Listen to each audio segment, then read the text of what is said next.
ॐ सदाशिवसमारम्भां शङ्कराचार्यमध्यमाम् अस्मदाचार्यपर्यन्तां वन्दे गुरुपरम्पराम् அகர முதலை எழுத்தெல்லாம் ஆதிபகவன் முதற்றே உலகே. இது வரைக்கும் நம்ம அறம் பற்றி பார்த்தோம். அரண் வலியுறுத்தல்ன்றது தான் அந்த அதிகாரம். இதுல அதுக்கு முன்னாடியே நீத்தார் பெருமையிலையும் அறத்தை பத்தி அவர் சொல்றார். ஏன்னா இந்த துறந்தவர்கள் தான் அறவழியில வாழறாங்க, ஏன்னா எல்லாரோடையும் கருணையோட இருக்காங்கன்றதையும் சொன்னார். அதுலயே அது முக்கியமா சொல்லப்பட்டிருக்குன்னா அஹிம்சா பரமோ தர்மஹானும் சொல்லியிருக்கு நம்ம சாஸ்திரத்துலலாம். அஹிம்சையானது தான் முக்கியமான தர்மம். மற்ற எல்லா விஷயங்களும் அந்த அஹிம்சைன்றதுல இருந்து வந்துடும். அஹிம்சையோட ஒருத்தன் இருக்கணும்னு நினைத்தாலே மற்ற வேல்யூஸ் எதையெல்லாம் நம்ம கடைபிடிக்கணுமோ வாழ்க்கையில அந்த ஒழுக்கங்கள்லாம் அதுல இருந்தே வந்துடும். அது துறவிகளுக்கு தான் முக்கியமா சொல்லப்பட்டிருக்கிறதுனால அவங்களாம் அறவோர்னு சொன்னார் அவர். அதுக்கப்புறம் நம்ம பார்த்தோம், தர்மத்தின்படி ஏன் வாழணும் அப்படின்றது தெரிஞ்சுட்டு வாழணும். தர்மம் எது அதர்மம் எதுன்னு தெரிஞ்சாலும் அதன்படி வாழ முடியலன்னு துரியோதனை சொல்றான் மகாபாரதத்துல. அந்த மாதிரி இல்லாம தர்மம் எது அதர்மம் எதுன்னு தெரிஞ்சுட்டு எதுக்காக தர்மம் பண்ணோன்றதையும் நல்லா தெரிஞ்சுட்டு அதன்படி வாழணும். வீழ்நாள் படாமை நற்றாற்றின் அஃதொருவன் வாழ்நாள் வழியடைக்கும் கல்னா. இப்போ இந்த அறத்தை பத்தி நம்ம சொல்லின்னு வரோம். வீழ்நாள்னா எல்லா நாளும் நம்ம செஞ்சுட்டே வரோம் அறம் என்பது. அந்த மாதிரி ஒருத்தன் இருந்தான்னா, ஏன்னா ஏற்கனவே நம்ம முன்னாடி அதான் பார்த்தோம், நான் ரிட்டையர் ஆயிட்டு சாகிறதுக்கு முன்னாடி நான் தர்மம் பண்றேன் அப்படின்னு இருக்கிறது சரியில்லை. சரி, அப்ப நீ தினம் தினம் நித்திய கர்மாவெல்லாம் ஒழுங்கா பண்ணி தினமுமே நீ தர்மத்தின்படி வாழ்ந்தால், அறத்தை மனசுல வச்சுட்டுதான் உன் வாழ்க்கையை நீ தினமுமே நடந்தால், அப்போ அது என்ன ஆகுது? அதுதான் அவர் சொல்றார். நாள் தவறாமல் நம்ம அறம் செய்தால், அறத்தின்படி வாழ்ந்தால் வீழ்நாள் படாமை நற்றாற்றின் அஃதொருவன் வாழ்நாள் வழியடைக்கும் கல்னு சொல்றாரு. அது அப்படின்னா திருப்பி நீ பிறப்பாமல் இருப்பதற்கு அது வழிவகுக்குமா? வழிவகுக்கும்னா வழி வகுக்காது, வழி அடைச்சிருன்ற. திருப்பி நீ பிறக்காம இருக்கிறதுக்கு, ஏன்னா திருப்பி பிறக்கிறதே ஒரு வழின்னு நம்ம எடுத்துட்டோம்னா அந்த பிறப்பு ஏற்படாமல் போவதற்கு அந்த வழியை எது அடைத்து விடும். அப்படின்னா உனக்கு மோட்சத்தை கொடுத்துருன்ற. ஏன்னா இந்த பிறவி பெருங்கடல் அப்படின்னு சொல்றோம். இல்லாட்டா பிறப்பு இறப்புன்றது அதுவே ஒரு கடல் தான். அதுல போய் திருப்பி விழாம இருக்கிறதுக்கு அந்த வழியை அடைத்து விடுகிறதுன்றது அந்த தர்மமே உனக்கு மோட்சத்தை கொடுக்கும். தர்ம வழியில் இருந்தாதான் ஒருத்த மோட்சத்துக்கு தகுதி அடைய முடியும், மோட்சம் கிடைக்கும்ன்றதையும் அது கிளியரா வருது. அதுல வீழ்நாள் படாமை நன்றாற்றின் அஃதொருவன் வாழ்நாள் வழியடைக்கும் கல்ன்றதும் ஒரு முக்கியமான குறள். அதுக்கப்புறம் தான் அந்த அறத்தான் வருவது இன்பம்ன்றார். அதுவும் ரொம்ப முக்கியம் நான் சொன்ன மாதிரி. ஏன்னா தர்மம்ன்றது நமக்கு இன்பத்தை கொடுக்கணும் கடைசியில, அது ரொம்ப முக்கியம். இன்பத்தை கொடுக்காதது தர்மமாகவே இருக்க முடியாது. அதுக்கப்புறம் இல்வாழ்க்கைக்கு வந்துடுறார் அடுத்த அதிகாரம். ஏன்னா மற்றவங்க எல்லாம் தங்களுடைய தர்மத்தை செய்யணும்னாலும் அதுக்கு யார் நமக்கு உதவி செய்ய போறாங்க? யாரை நம்பி இருக்கோம்னா கிரகஸ்தாசிரமத்துல இருக்கிறவங்களை நம்பிதான் இந்த சமூகத்துல இருக்கிற மத்தவங்க எல்லாம் இருக்காங்க. அவனை அண்டிதான் இருக்க வேண்டியிருக்கு. ஏன்னா இப்போ ஒரு பிரம்மச்சாரினா அப்பதான் ஸ்கூல் போயிட்டு இருக்கோம், படிக்கிறோம். அந்த காலத்துல குருகுலத்துல படிக்கிறாங்கன்னா அவங்களுக்கு சம்பாத்தியம் பண்ற வழி இல்லை. இப்போ குருகுலங்களுக்கு எல்லாமே ராஜாவோ மற்ற கிரகஸ்தர்களோ தான் தட்சிணை எல்லாம் கொடுத்து பண உதவி பொருள் உதவி எல்லாம் கொடுத்து குருகுலம் நல்லபடியா நடக்கிறதுக்கு பார்த்துட்டாங்க. அதே மாதிரி வானப்பிரஸ்தம்னு எல்லாத்தையும் விட்டுட்டு போனவங்களையும் அவங்க வானப்பிரஸ்தம்னாலும் அந்த காலத்துல என்ன பண்ணாங்க, ஊர் ஓரமா எங்கேயாவது ஒதுங்கி இருந்தாங்க. இருந்தாலும் அவங்களுக்கும் சாப்பாடு, தங்குற இடம், ஏதாவது நோய் நொடி வந்தாலும் பார்த்துக்க வேண்டியிருக்கு. அந்த மாதிரி பார்த்துட்டது இல்லாமல் கிரகஸ்தாசிரமத்தில் இருந்தவங்க தான். துறவிகளுக்கும் அவங்களும் வந்து பிக்ஷைக்கு போனால் அவங்களுக்கு சாப்பாடு போடுறதெல்லாம் வந்து இந்த கிரகஸ்தாசிரமத்தில் இருந்தவங்க தான் பண்ணினாங்கன்றதுனால அந்த கிரகஸ்தாசிரமம் தான் வந்து இல்வாழ்வான் என்பான் இயல்புடைய மூவர்க்கும் நல்லாற்றின் நின்ற துணைங்கிறார். அவர் தான் வந்து துணை. யாரெல்லாம் வந்து இல்வாழ்க்கையில் இருக்கிறார்களோ, அதனால கிரகஸ்த தர்மம்ன்றது மிகவும் ஒரு போற்றப்பட்ட விஷயமா தான் நமக்கு சொல்லியிருக்கு. ஆசிரம தர்மத்துல அதுவும் தர்மம் பண்ணக்கூடிய ஒரு ஆசிரமம்னா அது கிரகஸ்தாசிரமம் தான். இதே கருத்தை வந்து மகாபாரதத்துல எல்லாமும் நிறைய இடத்துல சொல்லியிருக்கு. தர்மசாஸ்திரத்துல எல்லாத்துலயுமே கூட கார்ஹஸ்தம் ஆசிரித்திய அப்படின்னு கிரகஸ்தாசிரமத்தை நம்பிதான் மற்ற ஆசிரமங்கள்லாம் சர்வே அதர் ஆசிரம வாசிகள் அவங்கெல்லாம் நம்பி இருக்காங்க ஒரு கருத்து தர்மசாஸ்திரத்துல இருக்கு. மகாபாரதம் அதுல எல்லாமும் கொட்டேஷன்லாம் இருக்கு பாத்தீங்கன்னா. அதனால இந்த இல்வாழ்க்கையை ரொம்ப அவர் வந்து பெருமையா, அதனாலதான் உடனே அவர் சொல்றார். நீத்தார் பெருமையை முதல்ல சொன்னார், அறம் சொன்னார். ஆனா அறம்ன்றத வந்து ஆனா நம்ம அந்த தர்மத்தை முழுமையாக செய்யக்கூடிய ஆசிரமம் எதுன்னா கிரகஸ்தாசிரமம் தான். அதனால உடனே அந்த இல்வாழ்க்கையை பத்தி பேசுறாரு. இப்போ இதுலயே அந்த ஒரு கிரகஸ்தாசிரமி அப்படின்னா யாரெல்லாம் அவன் துணை நிக்கிறான்னா, இந்த லோகத்துல மற்ற ஆசிரம வாசிகளுக்கெல்லாம் துணையாக இருக்கான்னு சொல்லிட்டார். அது மாத்திரம் இல்ல, ஏன்னா நம்ம ஏற்கனவே இந்த பஞ்ச மகா யஜ்ஞம் அப்படின்றத பத்தி பேசினோம், ரிணம் அப்படின்றத பத்தியும் பேசணும். எல்லாருக்குமே ஒரு கடன் இருக்கிறது. நம்ம பித்ருக்களுடைய கடன் இருக்கு, தேவர்கள் கிட்டையும் கடன் இருக்கு. அதே மாதிரி மற்ற மனுஷங்கள் அவங்களுடைய உதவியோட தான் நம்மளால வாழ முடியுதுன்றதுனால அவங்க கிட்டே நமக்கு ஒரு கடன் இருக்கு. மற்ற மிருகங்கள் அதுக்கெல்லாமும் பூதங்கள் கிட்டையும் நமக்கு ஒரு கடன் இருக்கு.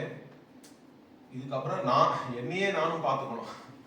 இது எல்லாமே இருக்குன்றத சொல்றதுதான் இப்ப அடுத்தது. ரொம்ப தென்குலத்தார் தெய்வம் விருந்தொக்கல் தான் என்றாங்க ஐங்குலத்தார் ஓம்பல் தலை, ஐங்குலத்தார் ஓம்பல் தலை அப்படின்றார். இதுல தென்புலத்தார்னு சொல்றது வந்து பித்திருக்களை தான் தென்புலத்தார்னு சொல்லியிருக்காரு. இதுல இருந்தாலும் நமக்கு தெரியறது, இதை வந்து வேதத்தை ஒத்துதான் திருக்குறள் எழுதியிருக்காரு. ஏன்னா தைத்திரிய சம்ஹிதையிலேயே வந்து பித்ரு தேவதைகள்லாம் வந்து இந்த தென் திசையில தான் இருக்காங்க அப்படின்றது வேதம் சொல்றது, தைத்திரிய சம்ஹிதையில இருக்கு. அதனாலதான் வந்து பித்ரு கர்மாவெல்லாம் வந்து தட்சிணமாக தான் நம்ம பண்றோம். தட்சிண திசையை நோக்கி, தென் திசையை நோக்கி பித்ருக்களுக்கு நம்ம வந்து தர்ப்பணம் பண்ணோம். அப்ப அவங்களுக்கு எங்க எப்படி அந்த அஞ்சலி செலுத்துறோம்னா, இப்படி தெற்க நம்ம வந்து கிழக்க பார்த்து இருக்கோம். ஆனா வந்து அந்த தர்ப்பணத்தை வந்து தெற்க நோக்கி தான் நம்ம விடணும். அதே மாதிரி அதுக்குதான் வந்து இந்த உபவீதத்தை கூட இந்த தெற்கு நோக்கி இருக்கிற மாதிரி மாத்தி போட்டு தான் பண்ணணும். ஏன்னா அவ வந்து தெற்க இருக்கிறவனுக்காக பண்றதுனால அதை நம்ம சொல்றோம் பிராச்சீனாவீதின்னு சொல்றோம். சாதாரணமா வந்து இந்த வடக்க நோக்கி இருக்கு, நான் தெற்க நோக்கி இப்படி நிற்கும் போது என்னோட உபவீதம் இந்த சைடு வடக்கு இருந்து இப்படி வருது. ஆனா தென்புலத்தாருக்கு பண்ணும்போது அதை மாத்தி போட்டுக்கணும்ன்றதெல்லாமும் அந்த தெற்கு திசைய அவ இருக்கா. அந்த பித்ருக்கள்ன்றவும் ஒரு தேவர்கள் தான் ஆகணும், ஒரு வகையான தேவர்கள். அவர்கள் வந்து சிறப்பாக சொல்லப்பட்டிருக்கிறார்கள் பித்ருக்கள். அதுக்கு சில காரணம்லாம் கூட வேதத்திலேயே சொல்றது. அவ வந்து எப்போதுமே வந்து பிரம்மச்சரியத்தை கடைபிடிக்கிறா, கோபமே படமாட்டா, இந்த மாதிரிலாம் வந்து ரெஃபரன்ஸ்லாம் இருக்கு பித்ருக்களை பத்தி. அதனால அவளுக்கு ஒரு சிறப்பு இருக்கு. அதனால அவளுக்குன்னு ஒரு தனியா நம்ம காரியம் பண்ண வேண்டியிருக்கு, அவளுக்குன்னு ஒரு கடன் இருக்கு நமக்கு. அதே மாதிரி தேவதைகளும் நான் சொன்ன மாதிரி தேவர்கள் அவர்களுடைய அருளால் தான் பல விஷயங்கள் இங்க நடந்துட்டு இருக்கு.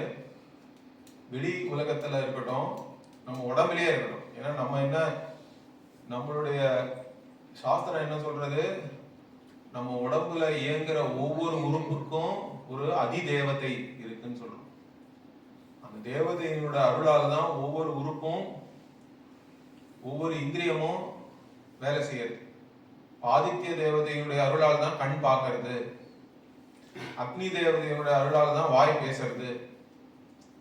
இந்த மாதிரி ஒவ்வொரு செயல் என்னெல்லாம் நம்ம உடம்புல நடக்கிறதோ அது தனியா நம்ம எடுத்து பார்த்தோம்னா பார்வை அப்படின்னு எடுத்துக்கிறோம். பார்வைனா என்னது? பார்வை வந்து என் கண்ணுல மாத்திரம் இல்லையே, எல்லாருடைய கண்ணிலையும் பார்வை இருக்கு. மனுஷங்கன்னு எடுத்துட்டா மனுஷங்க கண்ணில் மாத்திரம் இல்ல, பறவைகளுடைய கண்ணில் பார்வை இருக்கு, விலங்குகளுடைய கண்ணில் பார்வை இருக்கு, ஒரு தேனியுடைய பார்வை அதுக்கு எப்படி இருக்குன்னா அதோடைய பார்வையே வேற வேற அளவுல இருக்கு. அந்த மாதிரி பார்வை என்று ஒண்ணுத்தை நம்ம தனியா எடுத்தோம்னா அது கணக்கில் அடங்காத இடங்கள்ல அந்த பார்வையானது ஏற்படுகிறது. அது எல்லா இடத்துலயும் ஏற்படுறதுக்கு யாருனால ஏற்படுறதுன்னா அது அந்த ஈஸ்வரன் அருள் தான். ஆனா அந்த ஈஸ்வரனே பார்வையாக எந்த இடத்துலலாம் தோன்றுகிறாரோ அதை வந்து ஆதித்ய தேவதைன்னு சொல்றோம். அதனால்தான் அந்த வெஷ்டியா வந்து உடம்புல இருக்கு, சமஷ்டியா வந்து எல்லா இடத்துலயும் கணக்கில் அடங்காத இடத்துல இருக்கு பார்வைன்றது. அப்ப அதை சமஷ்டியா பார்க்கும் பொழுது அது ஒரு தேவதை. அந்த தேவதையோட அருளாலதான் இங்க தனி மனுஷனுடைய ஒரு உடம்புலையும் அந்த பார்வையானது ஏற்படுகிறது. ஏன்னா என்னுடைய கட்டுக்குள்ளதான் என்னுடைய பார்வை இருக்குன்னு கூட யாரும் சொல்ல முடியாது. கரெக்டா? அப்படி இருந்தா எல்லாருமே எப்பவுமே நல்லபடியா பார்க்கணுமே, கண்ணாடி போட வேண்டிய அவசியம் கூட இருக்கக்கூடாது. ஆனா என் உடம்புல நடக்கிற எல்லா விஷயங்களையுமே என்னுடைய கட்டுல இல்லை. ஜீரணமாறது கூட பகவான் தான் அங்க வைஸ்வானர் அக்னியா உட்காந்து நான் உனக்காக ஜீரணம் பண்றேன்றார். சாப்பிட்ட சாப்பாடை கூட நம்மளாலேயே ஜீரணம் பண்ண முடியும் சொல்ல முடியல, அப்படிதான் இருக்கு. அதனால எல்லாமே தேவதைகளுடைய அருளாக தான் நம்ம உடம்புலயும் காரியம் நடக்கிறது, வெளியிலயும் நடக்கிறது. இப்ப தேவதைகளுக்கும் நம்ம கடன் பட்டிருக்கோம். ஏன்னா நம்ம உடம்புல உட்காந்து அவங்களுடைய அருளால தான் எல்லா வேலையும் நடக்கிறது, வெளியிலயும் மழை பெய்யுறது. அந்த மாதிரி பல இயற்கை அப்படின்னு நம்ம சொன்னாலும் அந்த இயற்கைக்கு பின்னாடி இருக்கிற தெய்வ சக்தியை நம்ம பார்க்கணும். ஏன்னா இந்த இயற்கையெல்லாம் நம்ம உண்டு பண்ணல, அது ஏற்கனவே இருக்கு. நம்ம பிறக்கும் போதே இதெல்லாம் காத்து, நீர், மரங்கள், செடிகள், கொடிகள் எல்லாமே நமக்காக கொடுக்கப்பட்டிருக்கு. அப்ப அந்த கொடுத்தவர் யார், அதுக்கு முன்னாடி கொடுத்தவர் யாருன்றதை நம்ம பார்க்கணும். அதனால அவருக்கு கடன் பட்டிருக்கும். அதான் அந்த தெய்வம். விருந்து ரெண்டு விதமா இருக்குன்னு சொல்றார் பரிமேல் அழகர். வந்து ஒண்ணு வந்து சொல்லிட்டு வரவங்க, இன்னொன்னு வந்து சொல்லாம வரவங்க. ரெண்டுமே வந்து விருந்து தான். ஆனா சம்ஸ்கிருதத்துல பாத்தீங்கன்னா விருந்துக்கு வந்து அதித்தின்னு பேர் இருக்கு. அதித்தின்ற பேர் ஏன் இருக்குன்னா, தித்தினா வந்து ஒரு நாள்னு அர்த்தம். கரெக்டா? நாள் நேரம் குறிச்சுதானே தித்தின்னு சொல்றோம். எந்த தித்தியில வந்து ஏதோ ஒரு கல்யாணமோ பண்றோம், இல்லைன்னா ஸ்ராத்தம் பண்ணா கூட தித்தின்னு சொல்றோம். அந்த திதியை பார்த்து பண்றோம். திதின்றது சந்திரனை பொறுத்து இருக்கு. சந்திரன் உடைய ஒரு நாள் தான் வந்து ஒரு திதி. அதனால அந்த சூரிய நாள்ல வந்து அது எப்ப வேணா ஆரம்பிச்சு வேற ஏதோ ஒரு நேரத்துல முடியலாம். திதின்றது சந்திரனை பொறுத்து இருக்கு. ஆனா அந்த திதியை குறிக்காமல் வரவர் தான் அதிதி. அதனாலதான் சம்ஸ்கிருதத்துல வந்து விருந்தினருக்கு வந்து அதிதின்னு தான் பேர். அதிதின்னு ஏன் பேருனா அவர் வந்து உங்ககிட்ட சொல்லாம வந்தாதான் உண்மையா அவர் விருந்தினர். ஆனா இந்த காலத்துல அந்த மாதிரி வந்தா வீட்டுக்குள்ளேயே விடுவாங்களான்னு தெரியாது. வீட்டுக்குள்ள கூட வர முடியாது. வெளியிலேயே வந்து இந்த கேட்டட் கம்யூனிட்டின்னு சொல்றோம். அப்படின்னா என்னது? கேட்ல இருந்தே உள்ள வர முடியாது. உங்க வீட்டு வாசலுக்குள்ளேயே வர்றதுக்கு கூட வழி இல்லை. சொல்லிட்டு முதல்லயே சொல்லி அவங்க கோட்லாம் ஏதோ அனுப்புறாங்க. QR கோட் அனுப்பிச்சாதான், அதை காமிச்சாதான் உள்ளே விடுவான், இல்லட்டா நீ. அதனால உண்மையா யாரும் அதிதியா இப்ப போவே முடியாதுன்னு நினைக்கிறேன். ஆனா பரிமேல் அழகர் என்ன சொல்றாருன்னா, ரெண்டு விதமா வந்தாலும் விருந்தினர் தான். சொல்லிட்டு வந்தாலும் விருந்தினர் தான், சொல்லாம வரவனும் இருக்கான். அவங்களுக்கெல்லாம் நம்ம எடுத்து வைக்கணும். ஏதாவது தினமுமே விருந்தோம்பல் அப்படின்றது நம்மளுடைய ஒரு பண்பாடா இருந்திருக்கு. அதே மாதிரி நம்மளை ஒத்து இருக்கிறவங்க, சுற்றத்தார்கள், அது ஒக்கல்னு இருக்கு. தான், தன்னையே மறந்துடக்கூடாது, இது ரொம்ப முக்கியம். இந்த மாதிரி அது தவிர அரசனுக்கு வேற ஒரு பகுதி தரணும். இப்ப இதுல 5 பகுதி இருக்குல்ல, நம்ம கிட்ட இருக்கிற செல்வத்துல 1/6 பகுதி வந்து அரசனுக்கு வரி, மீதி 5 பகுதியில இவங்களெல்லாம் நம்ம பார்த்துக்கணுன்றதுதான். அந்த மாதிரிதான் நம்மளுடைய தர்மசாஸ்திரத்திலேயே அது சொல்லியிருக்கு. எப்பவுமே அரசன் வந்து 16% மேல வரி விதிச்சாலே அப்ப அந்த நாடு சரியா இருக்காதுன்றதுதான் வந்து நம்மளுடைய தர்மசாஸ்திரம் சொல்றது. அர்த்த சாஸ்திரம், தர்மசாஸ்திரம் எல்லாம் இந்த காலத்துல ஆனா வரி எக்கச்சக்கமா இருக்குன்னா அந்த வரியை ஏற்கிறதுக்கு தான் அதனால எல்லாரும் பாக்குறோம். வரியும் ரொம்ப ஜாஸ்தி ஆயிட்டாலும் அப்போ அரசாங்கத்துக்கு வரி கொடுக்கறதுக்கு யாருக்கும் மனசு வரல. எல்லாம் கள்ள பணம், கருப்பு பணம், வெள்ளப்பணம், அது இதுன்னு போயிட்டு இருக்கு. அதனால நம்ம சாஸ்திரப்படி வந்து 1/6 தான் வந்து அரசனுக்கு உடையது. அதுக்கு மேல அவன் எடுத்துட்டா அப்ப அவன் வந்து அராஜகம் தான். ராஜகம் அல்ல, அது அராஜகம் ஆயிடுறது. இங்க இந்த மாதிரி தான்ன்றது ஒரு முக்கியமான விஷயம். ஏன்னா வேதத்துல கூட என்ன சொல்றதுன்னா குஷலான்ன பிரமதித்தவ்யம்னு இருக்கு. நீங்க தைத்திரிய உபநிஷத்தை எடுத்தா கூட நீங்க எதெல்லாம் வந்து கவனமாக தினமும் செய்ய வேண்டும்னு பார்த்தோம்னா, சுவாத்தியாய பிரவச்சனாபியாம் ந பிரமதித்தவ்யம், தர்மான் ந பிரமதித்தவ்யம் அப்படின்னு ஒரு லிஸ்டே போறது. அதுல வந்து ஒண்ணு வந்து என்ன சொல்றதுன்னா குஷலான் ந பிரமதித்தவ்யம் அப்படின்னு சொல்றது. அப்படின்னா நீயும் குஷலமாக இருக்கணும். இந்த குஷலம் விசாரிக்கிறதுன்னு ஒண்ணு உண்டு. இந்த காலத்துல எல்லாம் வந்து அந்த வார்த்தையே இப்ப இருக்கான்னு தெரியல. அந்த காலத்து லெட்டர் எழுதுறவங்க கூட வந்து அதை கேட்பாங்க. க்ஷேமம், அது மாத்திரம் இல்ல, குஷலமா இருக்கீங்களா, நீ போய் குஷலம் விசாரிச்சுட்டு வாடா அப்படின்லாம் கூட வந்து சின்ன வயசுல எல்லாம் எங்க பாட்டி எல்லாம் அந்த மாதிரி சொல்றது உண்டு. யார் வீட்டுக்காக போய் கொஞ்சம் அவள்லாம் எப்படி இருக்கான்னு பார்த்துட்டு வான்றத சொல்றத வந்து குஷலம் விசாரிச்சுட்டு வான்னா அவெல்லாம் நல்லபடியா இருக்காளா அப்படின்றது ஒரு அர்த்தம் இருக்கு. அப்படின்னா தன்னையும் நீ வந்து ஒழுங்கா பார்த்துக்கணும். ஏன்னா நீ உன்னையே ஒழுங்கா பார்த்துக்கலனா மற்றவங்களை பார்த்துக்கிறதுக்கு வழியே இல்லை. அதனால 6 விதமா பிரிக்கும் போது அதுல தன்னை சேர்த்துக்கிட்டார் வள்ளுவர் அழகா. முதல்ல நீ உன்னை பார்த்துக்கோ. ஏன்னா இந்த பிளேன்ல எல்லாம் போகும்போது சொல்லுவான்ல, என்ன சொல்றான், அங்க வந்து அந்த ஆக்சிஜன் மாஸ்க் வந்து கீழே விழுந்துருந்தா அவன் என்ன சொல்றான், நீ முதல்ல உந்த போட்டுக்கையா, அதுக்கப்புறமா வேற யாருக்காவது உதவி இருந்தா தேவைன்னா அவங்களுக்கு பண்ணுன்றான். நீ உன்னை மறந்துட்ட முதல்ல மத்தவனுக்கு போனேன்னா கடைசியில உனக்கே பிரச்சனை வந்துடும். அதனால அந்த மாதிரி இங்க தான்ன்றது வந்து ரொம்ப முக்கியம். இந்த எல்லாரையுமே வந்து ஒருத்தன் பார்த்துக்கணும். இதுதான் வந்து அறம். இதுதான் வந்து யஜ்ஞம், பஞ்ச மகா யஜ்ஞம்னு நம்ம சொல்லும் பொழுது அதுல இதெல்லாம் வந்துட்டு அதுதான் நம்ம சொல்றோம். தேவ யஜ்ஞம், பித்ரு யஜ்ஞம், ரிஷிகளையும் இதுல சேர்த்துக்கணும்.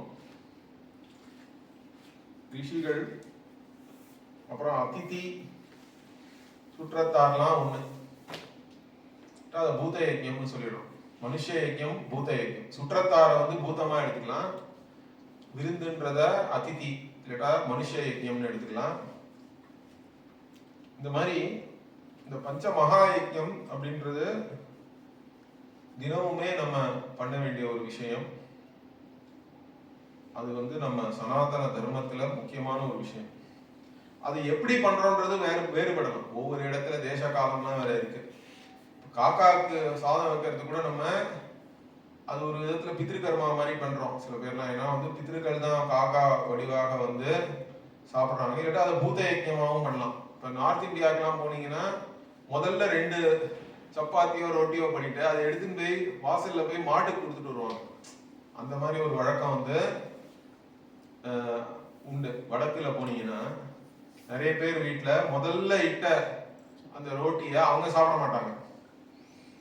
அதை எடுத்து மடிச்சு அதுக்குள்ள ஏதாவது சப்தியெல்லாம் கூட வச்சு மடிச்சு எடுத்துன்னு போய் ஒரு மாட்டுக்கு கொடுத்துட்டு வருவாங்க அவங்க.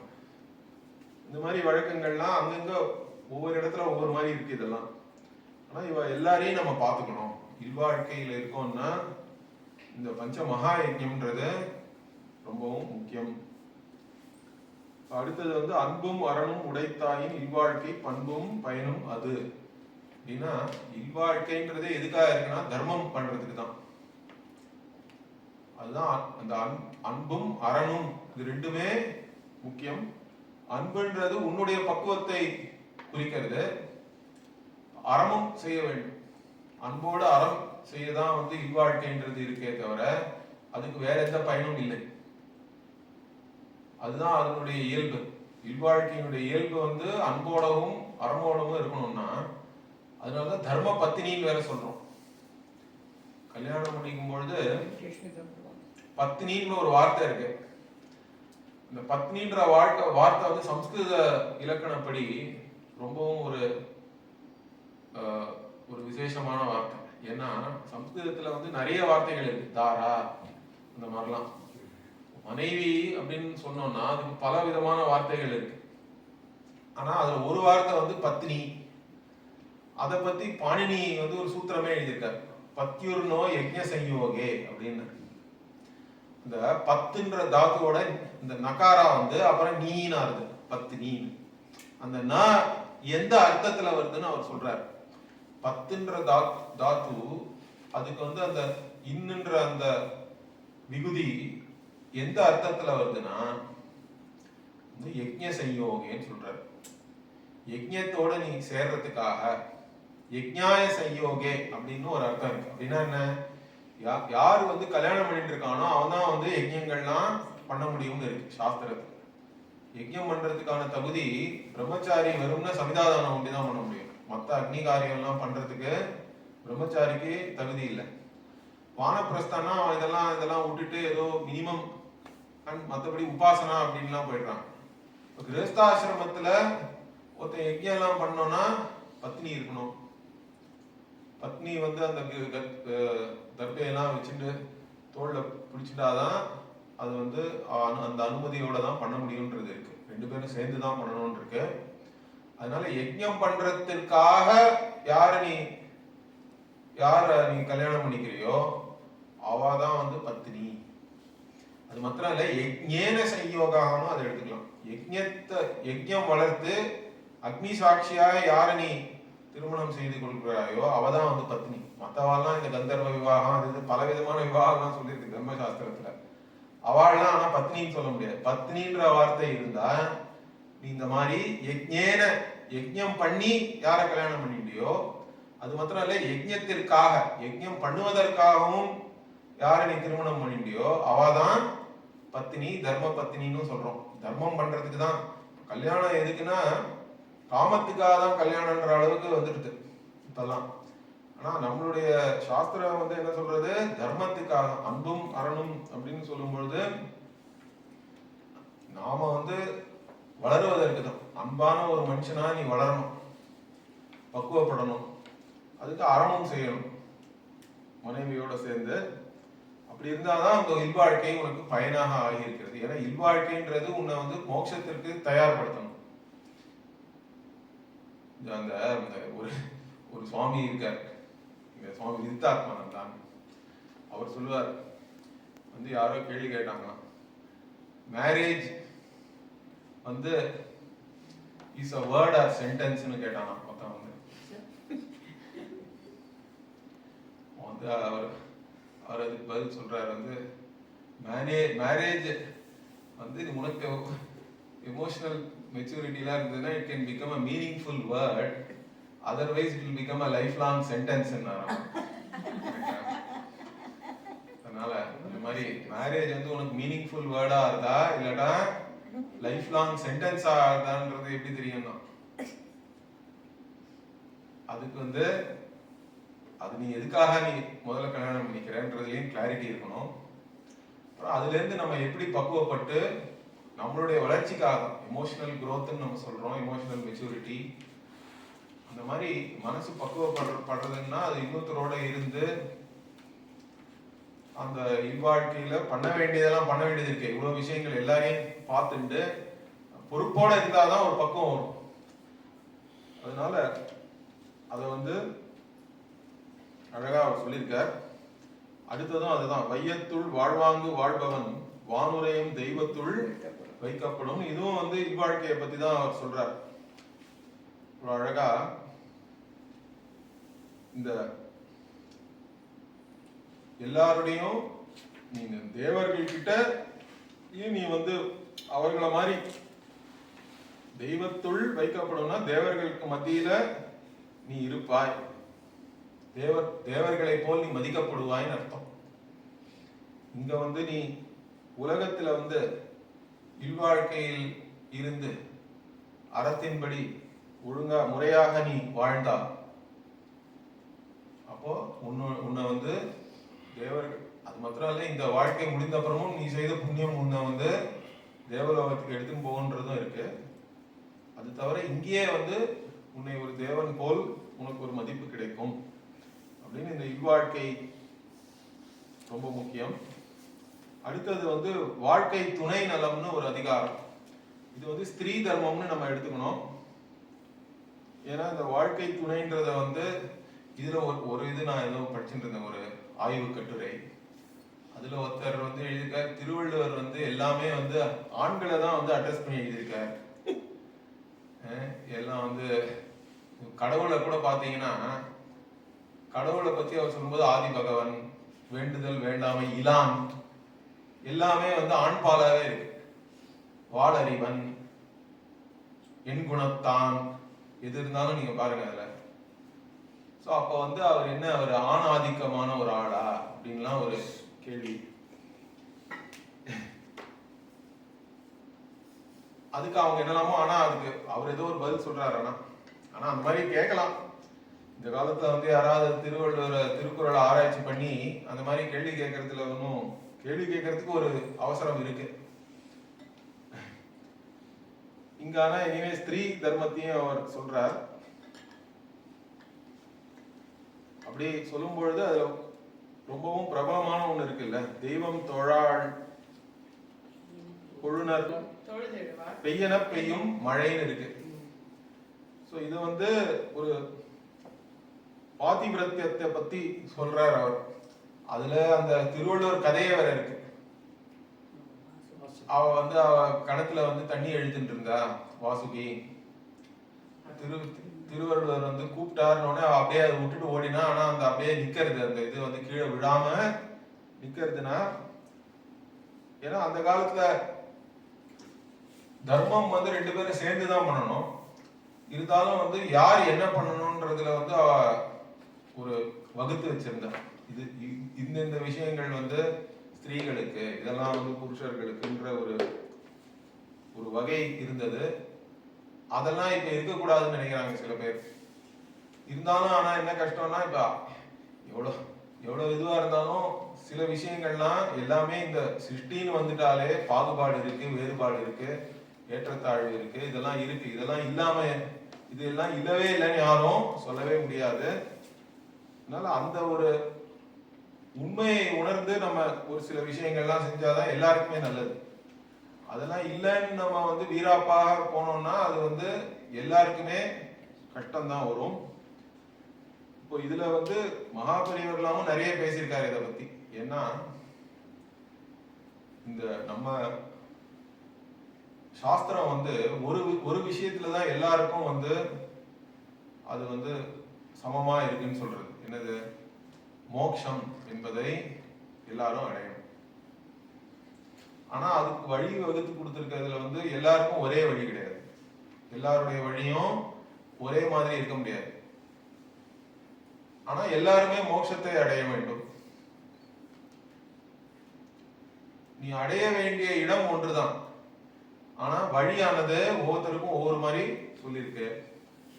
பெண்கள்னு அந்த காலத்துல எடுத்துட்டோம்னா, ஏற்கனவே வந்து பையனானவன் குருகுல வாசம் எல்லாம் முடிச்சுட்டு வந்திருக்கணும். 12 வருஷம் குருகுல வாசம் முடிச்சு அவன் கல்யாணம் பண்ணிக்கிற பொண்ணுக்கு கணவனே குருன்ற மாதிரிதான் வந்து நம்மளுடைய நம்ம இங்க இருக்கு சாஸ்திரத்துல பாத்தீங்கன்னா அப்படிதான் பாக்குறோம். குருஸ்தானத்துல இருக்கிறதுனால அப்ப அந்த குரு மாதிரி தான் நீ கணவனையும் பார்த்து அப்ப அதுக்கு எல்லாம் பண்ணணும். அதுல பாத்தீங்கன்னா இந்த இப்ப நான் சொன்ன மாதிரி இப்போ உபநிஷத்தை எடுத்துட்டேன்னா மைத்ரேயிக்கெல்லாம் வந்து யாக்கியவல்கியர் தான் சொல்லித்தராரு. அந்த மாதிரியான சம்வாதம்லாம் இருக்கு, புராணங்கள்லயும் நிறைய இடத்துல இருக்கு. சில சமயம் இதுல எக்ஸப்ஷனல் கேஸும் இருக்கு. ஷிகித்வஜன் ஒருத்தன் இருந்தான், அவனுடைய கதை வந்து யோக வாசிஷ்டத்துல வருது. அவனுக்கு வந்து அவன் ஒய்ஃபே வந்து குருவா இருக்கா. அகஸ்தியர் லோபாமுத்திரை கதையும் இருக்கு. அகஸ்தியருக்கு வந்து லோபாமுத்திரை வந்து உபதேசம் கொடுத்தா மாதிரிலாம். பட் அதெல்லாம் வந்து ஒரு விதி விலக்கு மாதிரிதான், அதுவும் இருக்கு. எல்லா விதமான நடைமுறையில எல்லா விதமான விஷயங்களும் இருக்கு. ஆனா பொதுவாக இந்த ஸ்திரீகளுக்கு தர்மத்தை சொல்லும் பொழுது அவ வந்து இந்த தர்மம் இல்வாழ்க்கையில தர்மத்தை கடைபிடிக்கிறதுக்கு தேவையான எல்லா விஷயங்களும் வீட்டுல இருக்கிற எல்லா வேலையும் அவங்க பார்த்துட்டாதானே வந்து மத்தவன் வந்து மற்ற யஜ்ஞங்கள் அந்த மாதிரி விஷயங்கள்லாம் பண்றதுக்கு முடியும். அந்த சப்போர்ட் இல்லாம முடியவே முடியாது. ஏன்னா அதுல ஒவ்வொரு விஷயமும் நீங்க பாத்தீங்கன்னா எவ்வளவோ இருக்கு, எல்லாத்தையும் ஒரு ஆளால பண்ண முடியாது. அதனாலதான் வந்து புண்ணியத்துல பாதி கொடுத்துடுறது சாஸ்திரம். எல்லாரும் ஒரே வேலையை செய்யலனாலும் பாப புண்ணியம்னு எடுத்துட்டா கூட சாஸ்திரம் என்ன சொல்றது, எந்த கர்மாவை வந்து கிரேஸ்தன் பண்ணினாலும் அதுல 50% பாதி புண்ணியம் வந்து பெண்ணுக்குன்னு சொல்லிடுறது. ஆனா அவ பண்ண வேண்டிய வேலை என்னன்னா புருஷனுக்கு எல்லா விதத்திலையும் துணை நின்று தேவையானதெல்லாம் பண்ணணும். அதுதான் பாதி விரத்தியம்னு சொல்லிட்டான். இதுல ஆனா ஒரு லெவல் மேல போய் என்ன சொல்றாங்க, அவன் புருஷன் வந்து எப்படி இருந்தாலும் நீ வந்து உன்னுடைய தர்மம் எதுவோ அதை நீ பண்ணணும் அப்படின்றது ஒரு சிறப்பாக சொல்லியிருக்கு. சில கதைகள்லாம் பாத்தீங்கன்னா கல்லானாலும் கணவன் புல்லானாலும் புருஷன்லாம் வந்து பழமொழிலாம் இருக்கு.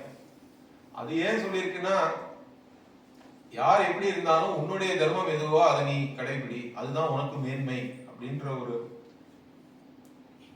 ஒரு விஷயத்த மனசுல வச்சுட்டு தான் அந்த மாதிரி அதெல்லாம் இருக்கு. ஆனா அதை எல்லாரையும் வந்து இந்த காலத்துல ஃபாலோ பண்ண முடியுமான்றதெல்லாம் நமக்கு தெரியாது. ஆனா அதனுடைய சிறப்பை இங்க வள்ளுவரும் சொல்றார்.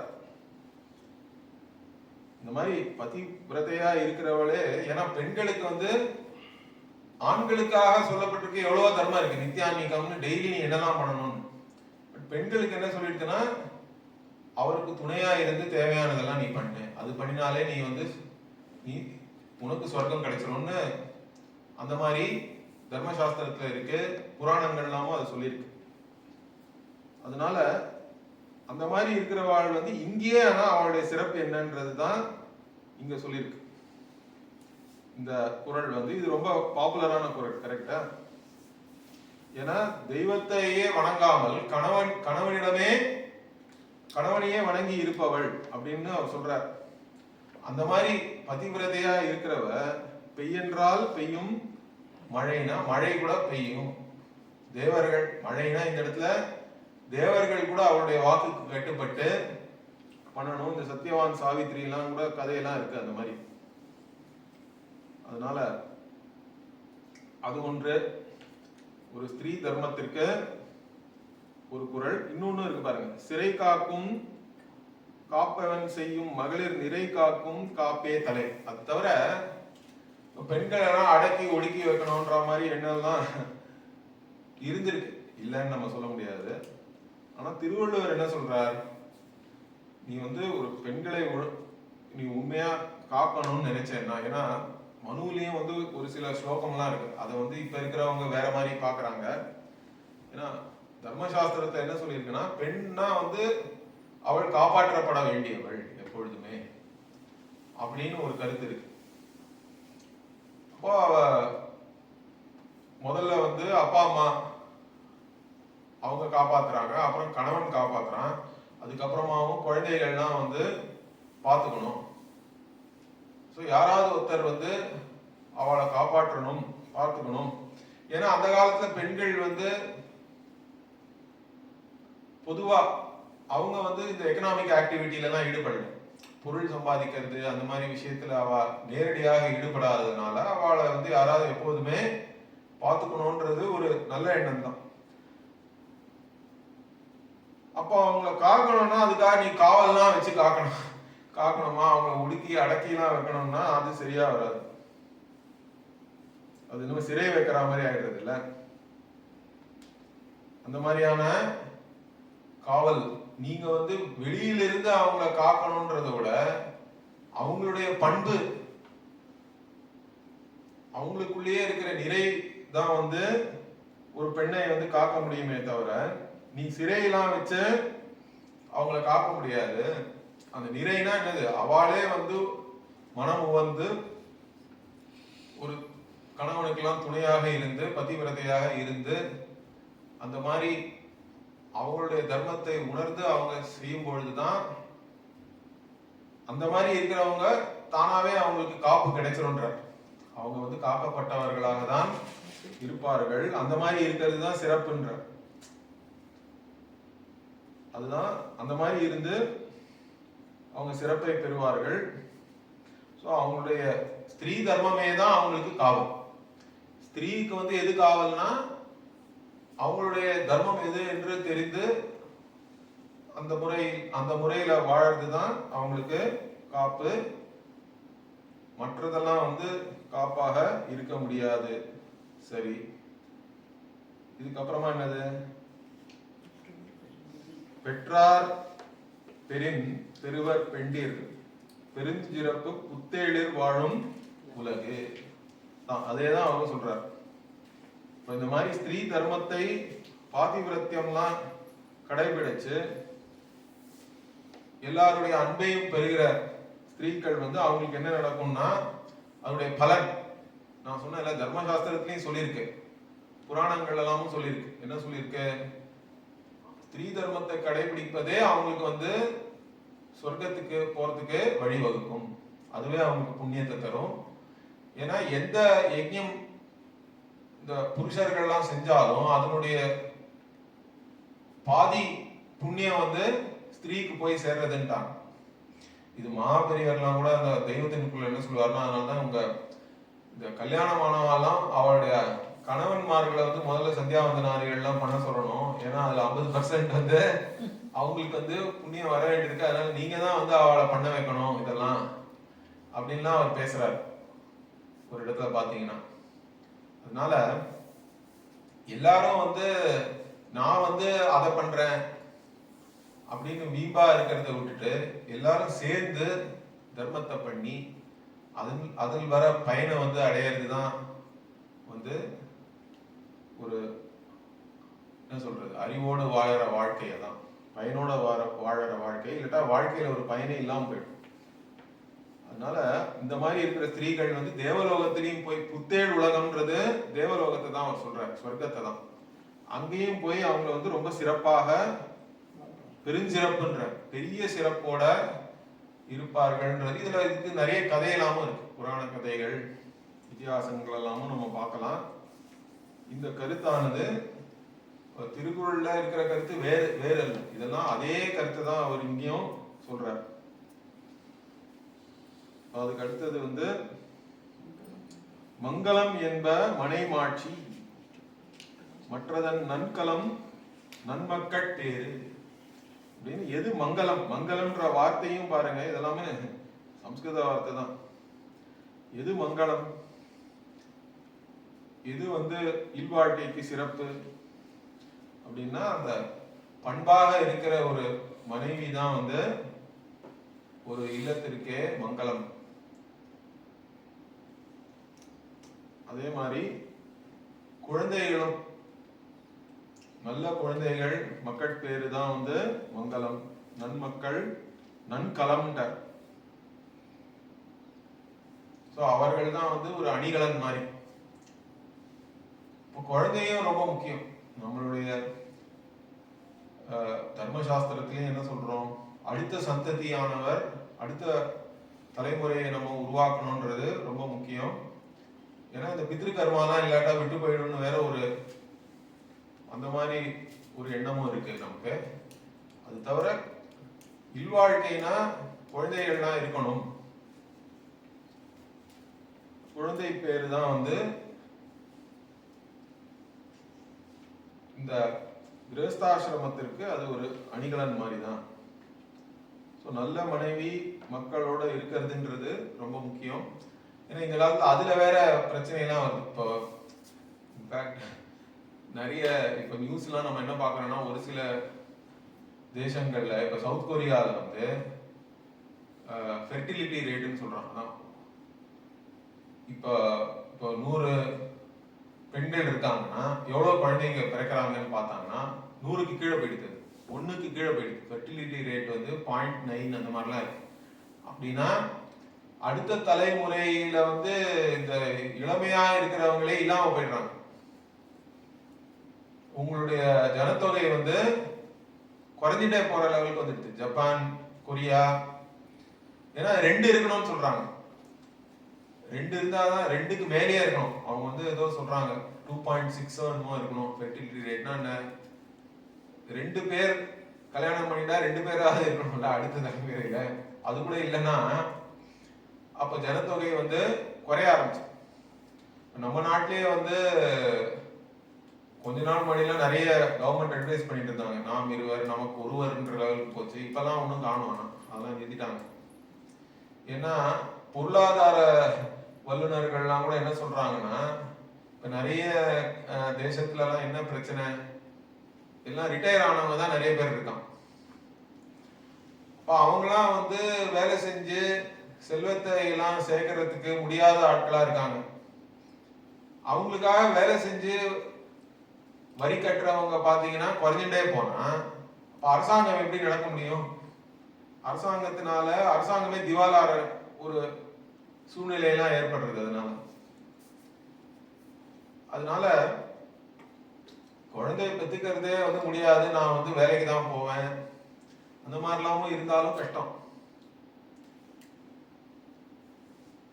அதனால இந்த ஒரு சில விஷயங்கள்லாம் நம்ம சரியா புரிஞ்சுண்டு அதுபடி அந்தந்த வேலையில பண்ண வேண்டியது. வயசு ரொம்ப ஆனாலும் கஷ்டம் இதுலலாம். ஸோ இந்த இல்வாழ்க்கை ஸ்திரீ தர்மம் சொல்லிட்டு மக்கள் பேரு அதுக்கு போயிட்டார். அதுவும் ரொம்ப முக்கியம். நான் சொன்ன மாதிரி அந்த எந்த மாதிரியான மக்கள் அப்படின்றத பார்த்தோம்னா, தம் பொருள் என்பதம் மக்கள், அவர் பொருள் தம் தம் வினையான் வரும். அப்படின்னா இது ஏன் நான் இது வந்து இப்போ நிறைய பேருக்கு என்ன கஷ்டம்னா, எனக்கு ஏன் இந்த மாதிரி குழந்தை பிறந்ததுன்ற பிரச்சனை வந்து நிறைய பேருக்கு இருக்கு. சரியா? ஒரு சில பேருக்கு குழந்தைகள் நல்ல விதமா இருக்காங்க, ஒரு சில பேருக்கு அந்த மாதிரி இல்லை. இந்த காலத்துல இன்னொரு பிரச்சனை என்னன்னா, இந்த மாதிரி அந்த ஆட்டிசம் மாதிரி பிரச்சனை எல்லாம் வந்துடுது. சில பேருக்கு வந்து மன வளர்ச்சி சரியா இல்லை குழந்தைங்களுக்கு, அவங்களெல்லாம் வச்சுட்டு வாழறது கஷ்டம்தான். அந்த மாதிரி அப்பா அம்மா எல்லாம் எனக்கு தெரிஞ்சு சில பேர் ரொம்ப பணக்காரங்க எல்லாமே இருக்காங்க. ஆனா அடுத்த தலைமுறையில ஒருத்தருக்கு 2-3 குழந்தை பிறந்து எல்லாமே அந்த மாதிரி இருக்கு. அப்ப என்ன பண்றது? எப்படி வந்து அதை அவங்களால ஒத்துக்க முடியும்?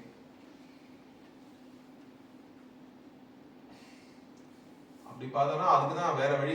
நம்ம என்னதான் சொல்ல முடியும்? கர்மான்னு தான் சொல்லியானோம். கரெக்டா? திருவள்ளுவரும் அதான் சொல்றாரு. ஏன்னா உன்னுடைய நல்வினை என்ன இருக்கோ அதுபடிதான் உன்னுடைய குழந்தைகளும் உனக்கு பிறக்கிறதுன்றார். உன்னுடைய புண்ணியம் பாபத்தை வச்சுதான் உன்னுடைய குழந்தைகள், உன்னுடைய வினையால் தான் உனக்கு அவர்களும் வந்திருக்கார். அதுக்கப்புறம் அவர்களுடைய வினை என்னவோ அதையும் நீ அனுபவிக்கணும். உன் வினையால அவங்க வந்திருக்காங்க, அதுக்கப்புறம் அவர்களுடைய வினை என்ன, அவங்க என்னெல்லாம் செய்யறாங்களோ அதுபடிதான் உன்னுடைய வாழ்க்கை. உங்க பெற்றோருடைய பொருள் செல்வம்லாம் வந்து எப்படின்னா அந்த குழந்தைகள் மூலமா தான் அப்புறம் வரப்போகுது. அதனால இதுல அந்த வினை என்பது, அதனாலதான் திருப்பியும் ரொம்ப முக்கியம். அறத்தோடு வாழணும். இதெல்லாம் ஏன் சொல்றோம்னா, ஒருத்தருடைய பாவ புண்ணியத்தினாலதான் நமக்கு எந்த மாதிரியான குழந்தைகள் பிறக்கிறார்கள் என்பது நம்ம கையில இல்லையே. அதுவும் வந்து பகவான் தான் கொடுக்குறாருன்னு சொல்லணும். அதுதான் நிறைய பேரோட பேரே வந்து பிரசாதம்லாம் வைக்கிறோம். நம்ம கலாச்சாரத்துல தான் அந்த பேர் இருக்குன்னு வைங்க. வெங்கடேஷ் பிரசாத் அப்படின்னு ஒருத்தர் இருக்கார். இல்லாட்டா அந்த மாதிரி தேவதத்தகான்லாம் பேர் இருக்கு. சம்ஸ்கிருதத்துல கூட தத்தகானா தேவர்களால் கொடுக்கப்பட்டவர், யக்ஞதத்தகா, தேவதத்தகா, இது மாதிரிலாம் சொல்றோம். சம்ஸ்கிருதத்துல ஏதாவது ஒரு திருஷ்டாந்தம் கொடுக்கணும்னா இந்த மாதிரி பேர் யூஸ் பண்றோம். ஏன்னா இதெல்லாமே இறைவனிடம் இருந்து வந்த பிரசாதமா தான் நம்ம பார்க்கணும். குழந்தைகளையும் வந்து, ஏன்னா நம்ம இஷ்டப்படிதான் நம்ம குழந்தைங்க இருப்பாங்கன்னா அவங்க வேற மாதிரி இருக்கணும். அந்த மாதிரி எப்போதுமே இருக்கிறது இல்லை. ஆனா இதை புரிஞ்சுட்டா, அதை ஏத்துட்டாது அப்போ வாழ்க்கையை வாழ நம்ம பழகிக்கணும். இது ஒரு முக்கியமான ஒரு குறள்.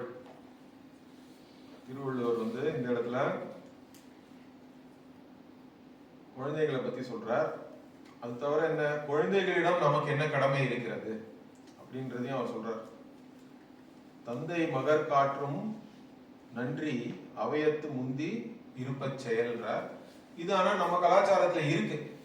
நம்ம நாட்டுல மாத்திரம் இல்ல, இந்தியர்கள் எங்க போய் இருந்தாலும் நம்ம குழந்தைங்களை நம்ம பார்த்துக்கணும், அவங்களுக்காக சம்பாதிச்சு வைக்கணும், இந்த மாதிரியான ஒரு எண்ணம் வந்து அவங்களுக்கு நல்ல கல்வி அறிவை தரணும், அவங்கள வாழ்க்கையில செட்டில் பண்ணி விடணும், இந்த மாதிரியான ஒரு எண்ணம் வந்து நம்ம இந்திய மக்களுக்கு இருக்கு. இதை இப்ப வந்து ரொம்ப பாராட்டுறாங்க. நீங்க சில யூடியூப் வீடியோ எல்லாம் கூட போய் பாருங்க. இப்ப அமெரிக்காவில் எடுத்துட்டீங்கன்னா வெவ்வேறு தேசத்திலேருந்து வந்தவங்க எல்லாம் எப்படி இருக்காங்க, அவங்களுடைய சம்பாத்தியம் எப்படி இருக்கு, வருஷத்துல அவங்களுடைய சம்பளம் என்ன, அவங்களுடைய நிதி நிலைமை எப்படி இருக்கு, அவங்களுடைய பொதுவா அவங்க கிட்ட வந்து இவங்க சர்வே எல்லாம் பண்ணி என்ன கண்டுபிடிக்கிறாங்க, இந்தியர்கள் வந்து படிப்பறிவுன்னு பார்த்தா காலேஜ் வரைக்கும் போய் படிச்சவங்க இருக்கிறதுலே நிறைய வந்து இந்திய வம்சாவளியினர் கிட்டதான் இருக்கு. அதே மாதிரி அவங்களுடைய சராசரி சம்பாத்தியம்னு பாத்தீங்கன்னா அதுவும் எல்லா மற்றவர்கள் யாரோட நீங்க வந்து அவங்கள ஒப்பிட்டு பார்த்தாலும் அவங்களோடது நிறைய இருக்கு. அதே மாதிரி கல்யாணம் பண்ணிட்டு இந்த டைவர்ஸ்லாம் இல்லாம குழந்தைங்கள்லாம் ஒழுங்கா வளர்ற குடும்பமா இருக்கிறவங்கன்னு பார்த்தாலும் இவங்க கிட்டதான் நிறைய இருக்கு. இது மாதிரி பல விஷயங்கள்லாம் பார்த்து இவங்க கிட்டே நம்ம கத்துக்கணும். இந்த மாதிரி, ஏன்னா இந்தியர்கள் எங்க போனாலும் தன் குழந்தைகள், குடும்பம் இதெல்லாம் வந்து முன்னிறுத்தி அவங்க வாழ்க்கையை வாழறாங்க. தன்னுடைய சுயநலத்துக்காக உண்டி அவங்க அந்த மாதிரி வாழறது இல்லை. அதனாலேயே வந்து அவங்க வந்து நல்லா இருக்காங்க. எந்த தேசத்துல போனாலும் சிறந்து இருக்கும். அது வந்து அது அமெரிக்காவா இருக்கட்டும், இல்லைன்னா இங்கிலாண்டா இருக்கட்டும், இங்க போனாலும் நீங்க வந்து இந்த மாதிரி இப்ப இவங்க எல்லாம் வந்து ஆராய்ச்சி பண்ணி பார்த்ததுல அதை கண்டுபிடிச்சிருக்காங்க. அது ஏன்னா இந்த குறள்லயே அதான் சொல்றார். அவர் என்ன சொல்றார், ஒரு தந்தை அப்படின்னா தன் மகனுக்கு செய்ய வேண்டிய கடமை, குழந்தைகளுக்கு நம்ம பெற்றோர்களாக செய்ய வேண்டிய கடமை என்னன்னா அவையில் முந்தி இருக்கும்படி அவனுக்கு அறிவை கொடுக்கணுமா. எல்லாரையும் விட இவன் அறிவாளி அப்படின்ற மாதிரி அவனுக்கு ஒரு கல்வியை கொடுக்கணும்.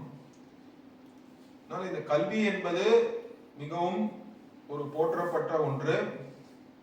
நிறைய பேர் இப்ப தப்பா நினைச்சிட்டு இருக்காங்க. இன்னும் வெள்ளக்காரன் தான் வந்து நமக்கு ஸ்கூல்லாம் கட்டி கொடுத்தான், படிப்பறிவை கொடுத்தான்ற மாதிரிலாம். அவங்க வந்து நம்ம கிட்ட இருந்த குருகுல முறை அதெல்லாத்தையும் அழிச்சிட்டாங்க அவங்க சொல்ல போனா. ஏன்னா யூரோப்போட ஒப்பிட்டு பார்த்தோம்னா 18ஆம் நூற்றாண்டுலாம் இந்தியாவில எல்லாருமே வந்து படிச்சிருக்காங்க. படிப்பறிவு இருந்த சதவீதம் வந்து ரொம்ப நிறைய இருந்திருக்கு இந்தியாவில். ஏன்னா திணை பள்ளிக்கூடங்கள் அந்த மாதிரிலாம் வந்து, அது தவிர வந்து ஒரு சில பேருக்குலாம் படிப்பறிவே கொடுக்கலன்னுலாம் வேற சொல்றாங்க. ஆனா அதுவும் பார்த்தா பொய்யா இருக்கு. அந்த அவங்களே பிரிட்டிஷ்காரங்களே எடுத்து அவங்க பிரசுரம் பண்ண அவங்களுடைய ரெக்கார்ட்ஸ் எல்லாம் எடுத்து பார்த்தாலே என்ன தெரியுதுன்னா எல்லா ஜாதி மக்களுக்கும் படிப்பறிவு இருந்திருக்கு. எல்லாரும் தான் வந்து திணை பள்ளிக்கூடங்கள், குருகுலங்கள் எல்லாம் போய் படிச்சிருக்காங்க. அதுல சொல்லி கொடுத்த ஆசிரியர்களும் எல்லா ஜாதியில இருக்கிறவங்களும் நிறைய இருந்திருக்காங்க. இந்த மாதிரிலாம் வந்து அது பியூட்டிஃபுல் ட்ரீன்னு ஒருத்தர் புக்கே எழுதியிருக்காரு, தரம்பால். ஆனா அவங்க இதெல்லாம் அழிக்கணும்னே வந்து அதை திட்டமிட்டு அந்த கல்வி, நம்மளுடைய கல்வி முறையெல்லாம் அழிச்சிட்டு எல்லாரும் இங்கிலீஷ்ல தான் படிக்கணும் அந்த மாதிரிலாம் கொண்டு வந்தனுடைய விளைவு இப்ப எங்கேயோ போயிட்டு இருக்கு. அது வேற விஷயம். ஆனா இப்ப சில பேர் திருப்பியும் நம்ம குருகுல முறையெல்லாம் கொண்டு வரணும் அப்படின்னு இங்க பாடுபட்டு இருக்காங்க நிறைய பேரு. இது ஏன் சொல்றேன்னா, அந்த படிப்பிற்கு நம்ம ரொம்ப மதிப்பு கொடுத்துருக்கோம். எப்போதுமே நம்மளுடைய அடுத்த தலைமுறையிடம் நமக்கு இருக்கிற கடமையே அவங்களுக்கு கல்வி கொடுப்பது, படிப்பறிவை தருவதுன்றதுல அவ்வளவு முக்கியம் கொடுத்ததுனாலதான் இப்ப நம்ம மக்கள் எங்க போனாலும் சிறப்பாக இருக்காங்கன்றதுக்கு காரணம் அதுதான். அது நம்ம தெரிஞ்சுக்கணும். அதை ஒரு கடமையாவே சொல்லியிருக்கார் வள்ளுவர் இங்க. அதே மாதிரி பிள்ளையோடைய கடமை என்ன, அதையும் சொல்றார். என்ன சொல்றார்? ஈன்ற பொழுதின் பெரிதுவக்கும் தன் மகனை சான்றோன் என கேட்ட தாய் அப்படின்னா, அப்ப பிள்ளைகளுடைய கடமை என்ன? தன்னை பெற்றப்ப இருந்த ஒரு சந்தோஷத்தை விட எப்ப ஒரு தாயானவள் சந்தோஷப்படுவா, இல்லாட்டா தந்தையும் தான். எல்லாரும் அவங்களுக்கு எப்ப சந்தோஷம்? அவன் எல்லாரும் புகழும் பொழுது, அவன் ஒரு சான்றோன், அவன் அறிவாளி, வீரன், இந்த மாதிரிலாம் எல்லாரும் புகழும் பொழுது அவளுக்கு ஏற்படுற மகிழ்ச்சியானது பெற்ற சமயத்தில் இருந்ததை விட ஜாஸ்தினா அந்த மாதிரி இருக்கணும் அப்படின்றதுதான் குழந்தைங்களுடைய கடமை. அவங்களுடைய கடமை எது? மக்கள் பேருன்னு நம்ம சொல்லணும்னா அது பேராக இருக்கணும்னா அந்த மாதிரியான பேர் அவங்க வாங்கணும். அதுவும் அவர் சொல்லியிருக்கார். இதெல்லாமும் நம்ம மக்கள். அது தவிர தாய் தந்தையும் தனியா சொல்றார். தாய்க்கு சான்றோன் என கேட்டான்னு சொன்னவர் அடுத்த குறள் என்ன சொல்றார்? மகன் தந்தைக்கு ஆற்றும் உதவி இவன் தந்தை என்னோற்றான் கொல் எனும் சொல். அதுவும் சொல்றார். ஆனா மகன் தந்தைக்காக என்ன செய்யணும்னா அப்படின்னா, மற்றவங்க எல்லாம் இந்த மாதிரி சொல்லணுமா, இவனுடைய தந்தை என்ன மாதிரி தவம் செஞ்சு இவனை பெற்றாரோ, என்ன புண்ணியத்தினால இந்த மாதிரி ஒரு பிள்ளை இவருக்கு கிடைத்தான் அப்படின்னு மற்றவங்க சொல்லும்படி நடப்பதே மகனின் கடமை. அதனால சான்றோனாக இருக்கணும், அறிவாளியா இருக்கணும். அது மாத்திரம் இல்ல, அவனும் அறத்தோடு நடக்கணும். மற்றவங்க எல்லாம் புகழற அளவுக்கு நடத்தை இருக்கணும், அறிவு நடத்தை எல்லாமே இருக்கணும் ஒருவனுக்கு.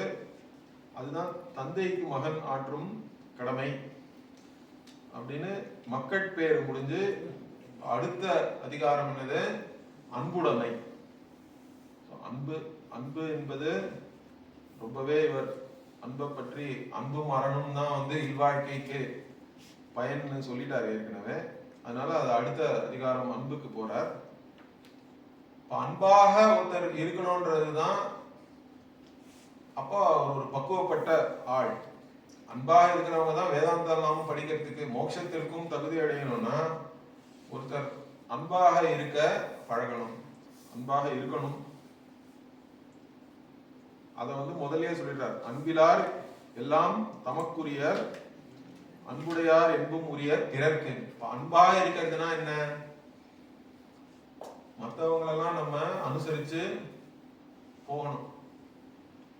இது அகாமடேஷன் சொல்றோம் இங்கிலீஷ். சம்ஸ்கிருதத்திலேயே க்ஷமான்னு ஒண்ணு சொல்றோம். க்ஷமானா மன்னிக்கிறதுன்ற ஒரு அர்த்தத்துல சில சமயம் சொல்லிடுறோம். அதை விட ஆனா க்ஷமானா மன்னிப்புன்றதை விட எல்லாரையும் ஏற்றுண்டு பரந்த மனப்பான்மையோட இருக்கிறது தான் க்ஷமான்னு சொல்றோம். எல்லாரையும் ஏத்துண்டு அவங்களோட ஒத்து வாழக்கூடிய ஒரு நிலைமை இருந்தாதான் உங்களுக்கும் அப்பதான் நிம்மதியா இருக்க முடியும். ஒருத்தனிடம் அன்பே இல்லைன்னா அவனுடைய வாழ்க்கையை நம்ம நினைச்சே பார்க்க முடியும். அவன் இப்ப எல்லாரையும் திட்டிட்டு கஷ்டப்படுத்திட்டு தானும் கஷ்டப்பட்டு மற்றவங்களையும் கஷ்டப்படுத்தணும்ன்ற மாதிரி ஆயிடுறது அன்பு இல்லைன்னா. அதனால அன்போடு இருக்கிறவங்க எப்போதுமே மற்றவங்களுக்கு தான்ன்றது சம்ஸ்கிருதத்துலயும் நம்ம பரோபகாரார்த்தம் இதம் சரீரம்லாம் சொல்றோம். அவங்களுக்கு உதவியா இருக்கிறதுக்கு தான் இந்த சரீரமே பகவான் நம்ம கொடுத்துருக்கான்ற மாதிரி அந்த மாதிரி ஒரு எண்ணமும் இருக்கு.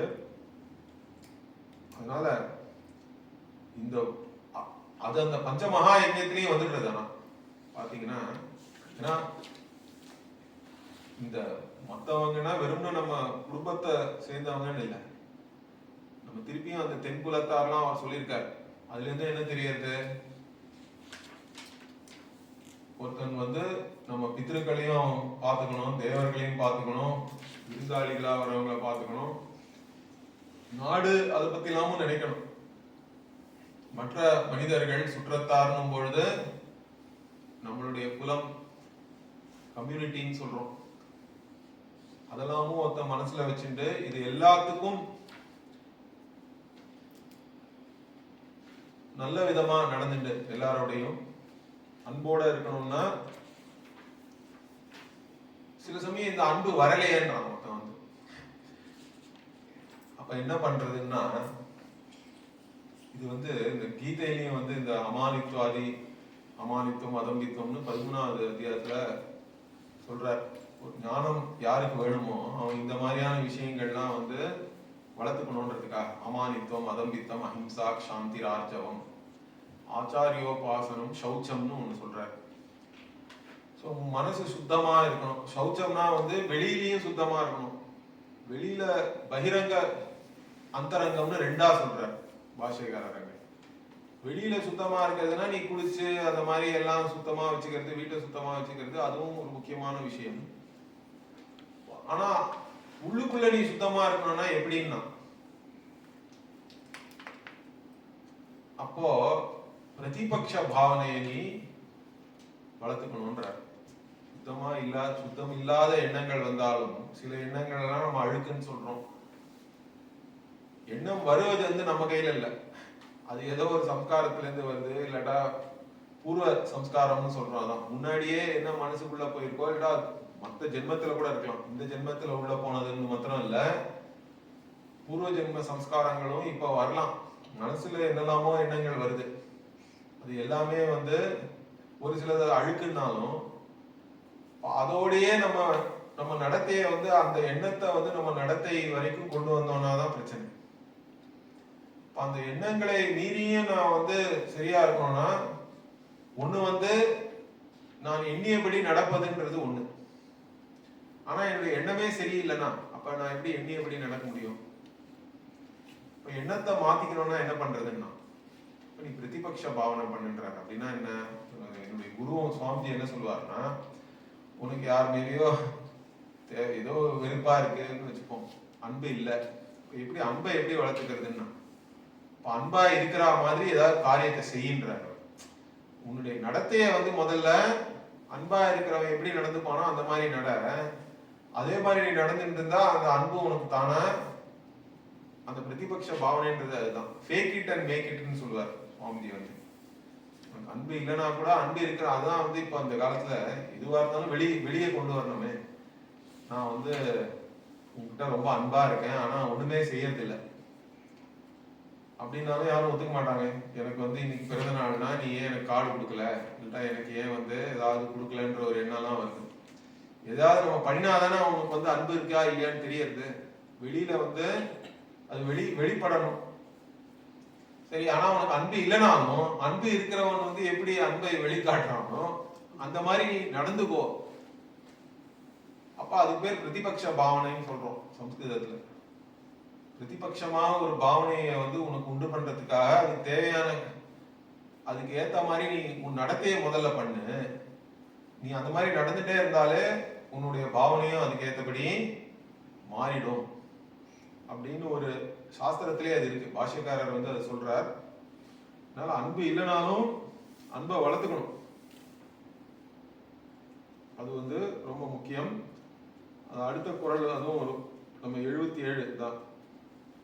என்பில் அதனை வெயில் போல காயுமே, அன்பில் அதனை அறம் அப்படின்னு அவர் சொல்றார். சோ அது என்னது? ஏன்னா அன்பில்லாதவருடைய வாழ்க்கையை வந்து அவர் எதுக்கு ஒப்பிட்டு பார்க்கிறாருன்னா, இங்க வள்ளுவர் ஒரு பாலைவனத்துல பட்டை மரம் இருக்குன்னா அதுல வந்து ஏதாவது தடுக்க முடியுமா? அங்க எதுவுமே இல்லை. அதே மாதிரி ஒருத்த அன்பே இல்லைன்னா அவனுடைய வாழ்க்கையில் என்ன இருக்க முடியும்?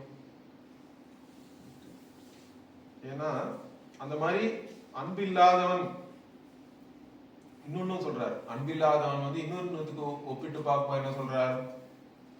ஒரு புழு இருக்கு, அதை வந்து வெயில்ல இருக்குன்னா அந்த புழுனால வெயில வந்து தாங்க முடியாது சாதாரணமா. அதனால அது எங்கேயாவது உள்ள போயிட்டு இருக்குன்னு நினைக்கிறேன், பூமிக்குள்ள போய் உட்காந்துட்டு. ஏன்னா புழுனால வெயில தாங்க முடியாது.